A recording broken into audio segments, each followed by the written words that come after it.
અમદાવાદના મેઘાણીનગર વિસ્તારમાં આવેલ આઈજીપી ગ્રાઉન્ડમાં એક ગંભીર વિમાન દુર્ઘટના સામે આવી છે। મળતી વિગતો અનુસાર એર ઇન્ડિયાનું બોઈંગ વિમાન નંબર 171 આજે બપોરે 1:38 વાગ્યે ઉડાન ભર્યા બાદ 1:40 વાગ્યે મેઘાણીનગરમાં ક્રેશ થયું હતું। જો કે આ વિમાનમાં સવાર મુસાફરોની લિસ્ટમાં પૂર્વ મુખ્યમંત્રી વિજય રૂપાણીનું પણ નામ સામેલ છે। ક્રેશ સ્થળ પરથી આકાશમાં કાળો ધુમાડો નીકળતો જોવા મળ્યો હતો। બચાવ ટીમ ઘટના સ્થળે પહોંચી ગઈ છે। જાણવા મળી રહ્યું છે કે અમદાવાદ એરપોર્ટ પરથી વિમાન ઉડાન ભર્યા પછી તરત જ અકસ્માત થયો હતો। મળતી માહિતી મુજબ આ વિમાન અમદાવાદથી લંડન જઈ રહ્યું હતું અને અમદાવાદ એરપોર્ટ પરથી ઉડાન ભર્યાના થોડા સમય પછી મેઘાણીનગર નજીક ક્રેશ થયું હતું। એરપોર્ટથી મેઘાણીનગરનું અંતર લગભગ 15 કિલોમીટર છે। અકસ્માત બાદ તરત જ ફાયર બ્રિગેડની 7 ગાડીઓ ઘટના સ્થળે પહોંચી ગઈ હતી અને આગ ઓલવવાની કામગીરી શરૂ કરવામાં આવી હતી। બીજે મેડિકલ કોલેજના બોયઝ હોસ્ટેલ પર પ્લેન ક્રેશ થયું છે, તેમાં 20 જેટલા વિદ્યાર્થીઓના મોતની આશંકા સેવાઈ રહી છે।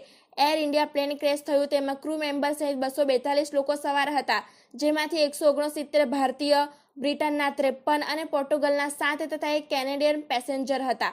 આ દુઃખદ ઘટનામાં સ્થળ પર માથું અને ધડ છૂટા થયેલા હાલતમાં જોવા મળ્યા હતા, તેમજ મુસાફરો આ ઘટનામાં આગમાં બળીને ખાખ થઈ જવા પામ્યા હતા।